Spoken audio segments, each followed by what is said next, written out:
Ilan ba ang pwedeng ipalabas ni Rafi sa episode para lahat ng mga reklamo at problema ng buong Pilipinas masolusyonan niya? No, nag-iisang tao din siya tapos iisa lang yung programa. Tulungan din natin yung sarili natin. Hindi ko naman sinasabing huwag kang pumunta. Hindi naman kasi talaga si Sir Rafi Tulfo may kasalanan dito. Kasi yung mga tao naman ang pumupunta dyan sa kanya, hindi niya naman pinipilit. Voluntary silang pumupunta dyan.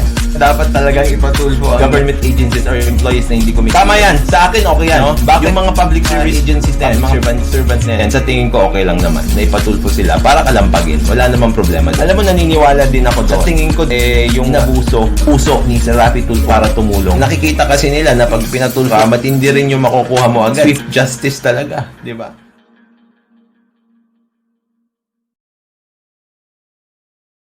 Mga kapatid natin, let's talk again about conflict of interest. No? Bakit? Dito sa Abante, una sa balita, mga kapatid natin, noong March 17, 2024, may balita. Ang sinabi, Rafi Tulfo, tatapatan si Jessica Soho. Ang kapal naman, mga kapatid natin, na ikaw, senador ka. Meron ka ng Rafi Tulfo in action. Tapos, gagawa pa ng isa pang programa na pantapat sa kapuso mo, Jessica Soho. Makapal bali ba yan? Makapal para sa iyo yung sinasabi mong panibagong Philippine Television Public Service Show broadcast by TV5. Doon-play mo pa ang sinabing temang public service. Anyway, hindi naman tayo nakafocus dyan. Doon tayo sa sinasabi mo, Ronnie Boy, na conflict of interest. Ano pa nga bang sinabi mo sa video mong ito para itodo na natin? Wow! Bilang isang senador, na busy. Kaya niya pang gumawa ng kanyang palabas. Kapatid mo, Idol Rafi Tulfo. Sa TV5 Philippines. Itong TV5 Philippines ba na ito, Rafi Tulfo? Constituent work ba yan? Hindi ba private yung TV5 Philippines yan? Hindi nga yan foundation. This is where your taxes go. Dito kayo nagbabayad. Pero tignan niyo, views niya, 4,000 lang, 19 hours ago. 4,500. 19 hours ago. Walang niya ka talaga liba yan. Issue talaga sa'yo ang views, no? Oo nga pala, hindi ka nga lang pala mukhang views, mukha ka nga rin palang subscribers. Bakit ka nga ulit nasa YouTube? Ano nga pala ang susi para maibalik mo ang babaeng inanakan mo lang na si Tinka para maging co-host mo ulit at lehitimong makapagbigay ng kunwaring libreng legal advice? Parang mas masaya yung nung kasama niyo lagi sa Attorney Magalong. Sana mabalik siya pag posible na. Oo, alam niyo, pag may certain time, pero I'm sure, palakihin lang ho natin ito. Palakihin lang ho natin ito, no? Pambihira naman kasi, hanap kasi kayo ng hanap sa wala. Yan tuloy na obliga pa kayong paramihin ng subscribers at followers nila. If this will be a good platform eventually with more people, pero papasok din yan eventually. Nandiyan lang naman siya. And I promise you that. Paramihin lang ho natin yung subscribers natin sa YouTube, tsaka mga followers natin sa Facebook. Paramihin lang ho natin yung subscribers natin sa YouTube, tsaka mga followers natin sa Facebook. Eventually ho, if this will be a good platform for us and it will be worth the while na magtatrabaho kami dito pareho. Kasi isipin nyo, oras ko na, tsaka oras niya. So, madaming oras na ho yun na nawawala, hindi pa naman tayo ganun kalaki. Madaming oras na ho yun na nawawala, hindi pa naman tayo ganun kalaki. Yan na nga ba sinasabi ko sa'yo, Libayan, wala ka talagang pagpapahalaga at makasarili ka. Mantakin mo, dahil hindi pa malaki ang bilang at hindi pa kumikita kaya tila bananlumo ka. Kawawa naman mga taga-suporta nyo. Nang hinayang ka talaga, Libayan? Ang kapal ha. Pinamukha at pinaramdam mong hindi sapat ang kanilang pagsuporta sa kunwaring pagkakawang gawa mo. At yang sinasabi mong pangangailangang may taas ang bilang ng subscribers at followers, ibig bang sabihin ay mukhang pera si Tinka? Sa ganyang kaaga, masasabi ba kayang indikasyon yan na pera lang talaga ang habol mo, Libayan? Na, sa pinamumukha mong pagkawang gawa sa pagbibigay ng libreng payong legal ay isang malaking pagbabalat kayo lamang, ganun ba? Tigas ng mukha ha. So, I'll sacrifice for now. Wow! Big word! I'll sacrifice my time for now. Eventually siguro pag medyo okay na rin yung financials dito. Financials? Ibig bang sabihin ay talagang pera lang ang habol nyo, Libayan? So technically, you do what you do in social media mainly because of money. At least, you made that all clear. Sana nga lang nalaman namin agad pero hayaan mo, ipapanawagan natin kay Master Meloyap na ilapit ang sitwasyon mo kay SRT. Kung sinabi mo lang sana ulit ang mga bagay na ito, sana ay natulungan ka nila agad. Pag medyo okay na rin yung financials dito at pwede nang magtuon ng mas maraming oras dito, malamang gagawin natin yun.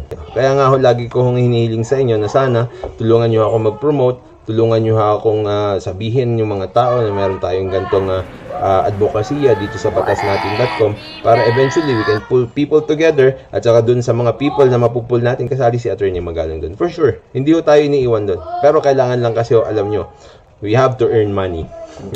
We have to earn money. We have to earn money. Okay, gets na namin Ronnie Boy. Tama ka naman, kailangan talagang kumita ng pera, kaya nga paulit-ulit ka kamo sa panawagan sa mga manunood para lumaki o tumaas ang bilang ng subscribers at followers ninyo. Ultimo nga yung supposed advocacy na pagbibigay ng free legal advice, tila hindi na naging makatotohanan dahil sa iyong mga binitawang salita ay umaasa ka ng kapalit, at sa paghingi ng kapalit, hindi na maituturing na lehitimong layunin na maituturing na advokasya yon kundi mukhang pera na. Lahat to, lahat to, kailangan kumita ng pera. Alam nyo naman ho dito sa free legal advice na dito, wala pa tayong kinikitang pera. Dito sa free legal advice na dito, wala pa tayong kinikitang pera. Wala pa tayong kinikitang pera. Iba ka talaga, Libayan. Free legal advice nga, diba, tapos nag-e-expect kang kumita ng pera. Ang kapal naman masyado ng mukha, sabihin mo pang advokasya yon.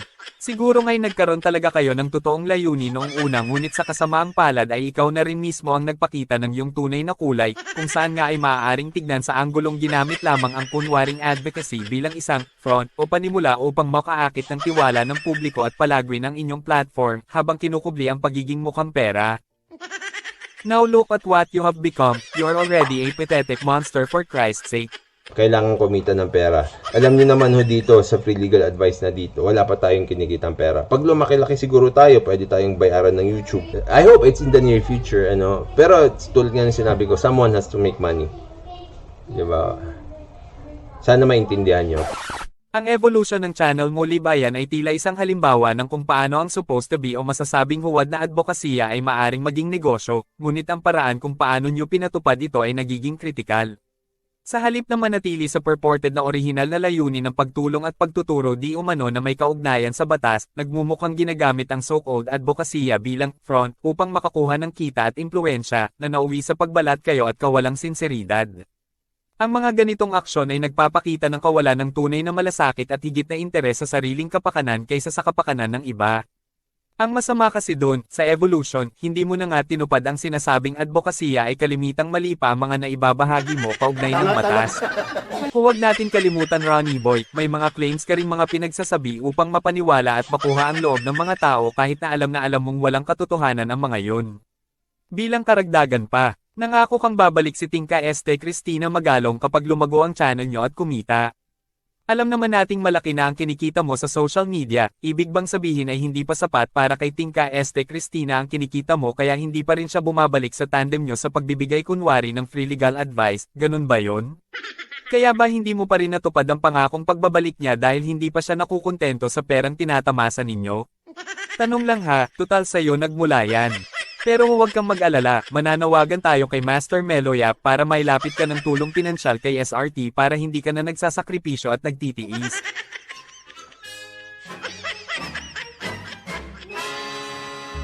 Tiis-tiis muna tayo. Kaya nga lagi ko hong hinihiling sa inyo na sana tulungan nyo ako mag-promote. Palakihin lang ho natin ito, no? Pero andyan lang naman siya. She's just taking her time, Pero papasok din yan eventually. Nandyan lang naman siya. Nandyan lang siya. And I promise you that. Paramihin lang ho natin yung subscribers natin sa YouTube, tsaka mga followers natin sa Facebook. So, I'll sacrifice for now, di ba? My time, I'll sacrifice my time for now. Eventually siguro, pag medyo okay na rin yung financials dito, at pwede nang magtuon ng mas maraming oras dito, hindi ho tayo iniiwan doon. Pero kailangan lang kasi alam nyo, we have to earn money. Alam nyo naman ho dito sa free legal advice na dito, wala pa tayong kinikitang pera. Pag lumaki-laki siguro tayo, pwede tayong bayaran ng YouTube. Mabalikan natin yung balita. Ulit. Kapag ikaw ba ay senador, anli ba talaga yung trabaho na pwede mong pasukin bukod sa pagiging senador? Ngayon, nagtayo pa siya ng bago niyang programa sa TV5. Ngayon, kung hindi ikaw yung nagtayo ng iyong programa sa TV5, bakit ka pumasok sa panibagong employment? Eh, ikaw ay isang public servant. Tapos, media practitioner pa rin. Pagpapromote pa rin ng Robas at kung ano-anong mga endorsements niya sa Rafi Tulfo in Action. Senador yan. Yan. Kawawa na naman ang Pilipino. Tila ang lalim ng hugot mo patungkol sa conflict of interest ha, Ronnie Boy. Big deal talaga ang public service show ni Senator Rafi Tulfo para sa'yo kung kaya di ka makamove on. Very righteous ka talaga, no? Hanga talaga kami sa'yo kaya nga ninais ko talagang ipakita sa'yo itong kasunod kasi para bang may mali sa pakiworry ko. Pero syempre para sa amin lang yun ha, hindi naman kasi kami feeling righteous tulad mo, at sana'y may bahagi mo sa amin libayan ang iyong opinion dahil naniniwala talaga kaming kunwaring hindi uso ang double standard sa'yo. Sugal nga partida na lang sa'yo, di ba? Wala talagang double standard. Ang problema kasi natin is it would take 3 days to test it. No? A sample para malaman mo talaga yung talagang comprehensive na resulta. No? Pero merong sinadjust kanina si City Ad dahil yun din ang isang business niya, yung water. Merong sinadjust kanina si City Ad dahil yun din ang isang business niya, yung water. Aware si Kuya Benji na may water business si City Administrator Engineer BIP at tila ba wala namang problema para sa kanya ang ganong ginagawa ng nagsisilbing kanyang alter ego. And take note, si Kuya Benji pa nag-award ha. Malinaw na malinaw. And, if you could take a swipe, for instance, sa news article na to, lumalabas na may water shortage sa Baguio. Binanggit nga rin sa nasabing balita na kinokonsidera ni Kuya Benji ang posibilidad na kumuha ng bulk water services mula sa malalaking developers upang masolusyonan ang matagal ng problema sa tubig ng Baguio City. Ngunit gayon pa man, kinakailangan ng mga residente na magbayad ng mas mataas na singil sa tubig na aabot sa 100 pesos hanggang 139 bawat cubic meter. Kawawa naman lalo na ang mga lehitimong residente na nagdurusa sa kakulangan at ang napipintong pagpasan sa napakataas na singilin sa tubig na idudulot ng pinaplano ayon na rin kina Kuya Benji at City Administrator Engineer BIP. Dagdag pa nga ni City Ad ay may ilang mga proponent ng bulk water na hindi niya pinangalanan na nagmumungkahi na magtayo ng pumping stations upang madala ang tubig sa lungsod.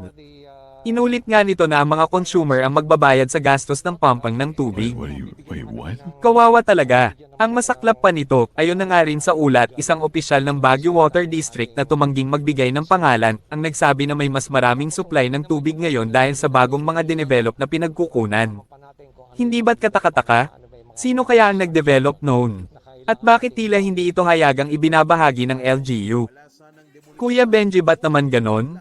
Masisisi ba ninyo kami kung iisiping sinadya ninyong kontrolin ang supply sa kabila ng kasaganahan nito at mas pinili ninyong palabasin ang ganitong naratibo nang sa ganon ay magtugma sa pinaparana sa mga constituents ninyo? Ano ang inyong layunin?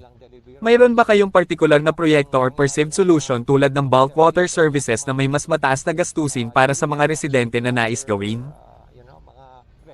Casual na casual, ano? Mukhang okay lang kay Kuya Benji, bilang alkalde, ang ganong ginagawa ni BIP. Sa kabila ng pagmamayari nito sa BIP Steadfast Ground Incorporated that has something to do with providing construction and engineering related services, aba, may iba pa pala. Ano nga ba yun?